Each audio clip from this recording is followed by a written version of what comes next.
TitleMatchNetwork.com. I don't know what happened to Ken over the years.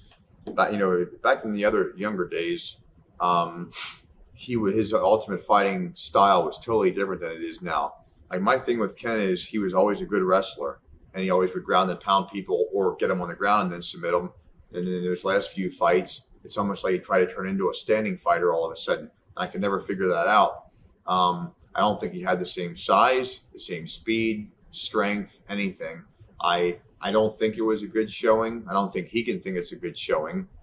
No matter what, the guy's got a set of balls. He'll step in the ring with anybody. Sure. But it doesn't change the fact that, physically speaking, I know he had elbow problems. I know he had knee problems, which means he couldn't train properly, which means his strength and size weren't back to normal. I'm not trying to make excuses for him. Sure. But I don't think he should have taken some of those fights. And, and I'm not, and Tito's the same way. He'll step in there with anybody too. Although I don't think Tito's game's that great. That's just my opinion. I think he's a decent fighter, but I don't think he's great.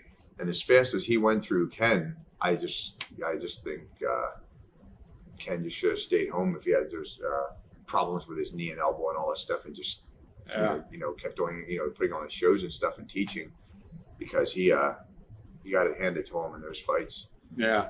Do you think he should? Because they're talking about this year, like promoting him versus Frank Shamrock. Do you think he should take that? I don't, just because I know his physical stature isn't that great right now. I mean, he has injuries, and he shouldn't. And when you're injured, you can't train right. Yeah. And no, I don't. I personally don't think he should.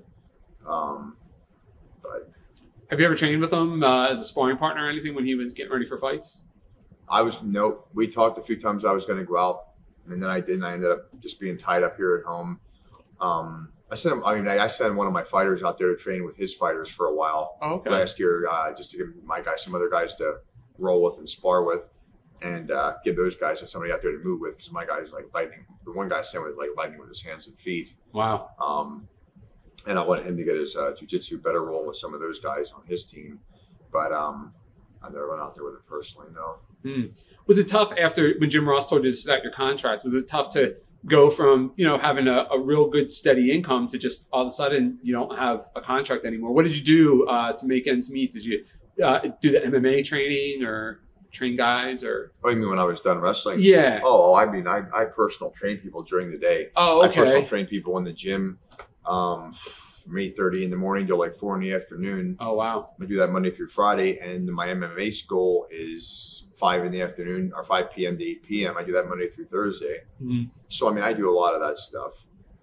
The first 2 years out of wrestling, I pretty much pissed around. Yeah. I did. I should have just done more, other wrestling. I should have done some other things, but I don't know. I just tired of being on the road. I just wanted to do whatever. I kind of just hung out at the beach, bopped back and forth to Florida, Atlantic City, just kind of did whatever I wanted the first 2 years. But that was a long time of screwing around. So it was time to get back to normal schedule. I think you told me when I had you on my radio show a couple years ago, you were training a little bit at the New Japan dojo with Ken. Did you? Oh, I was out in LA for 4 months. I met Ken over there a few times. We were just on the mats.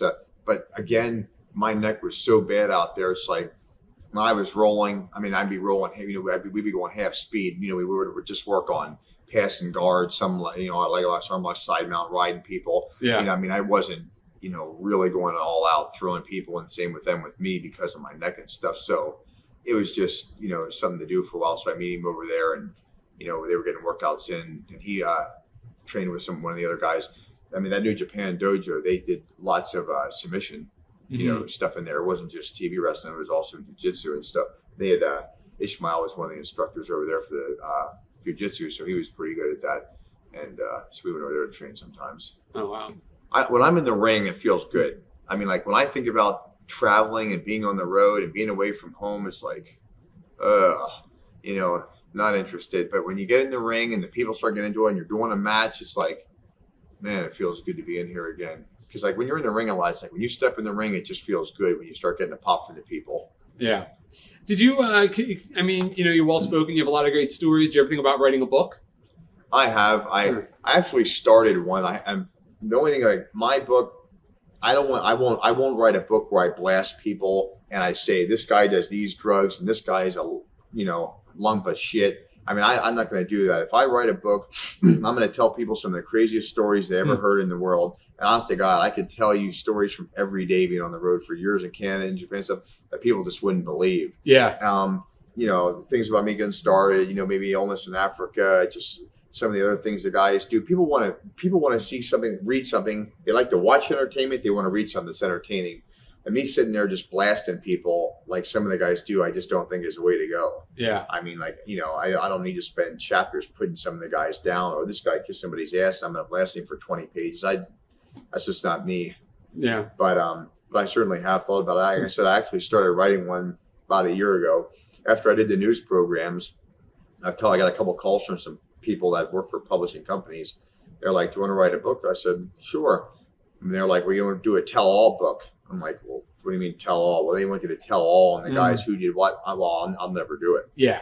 Ever. You know, I mean, I don't care how much money they throw at me. I'm never going to go in there and see these guys did these drugs. I've seen it. I won't ever do it. So, you know, my book is going to be something interesting, comical, crazy, but it certainly won't be snitching on people ever. TitleMatchNetwork.com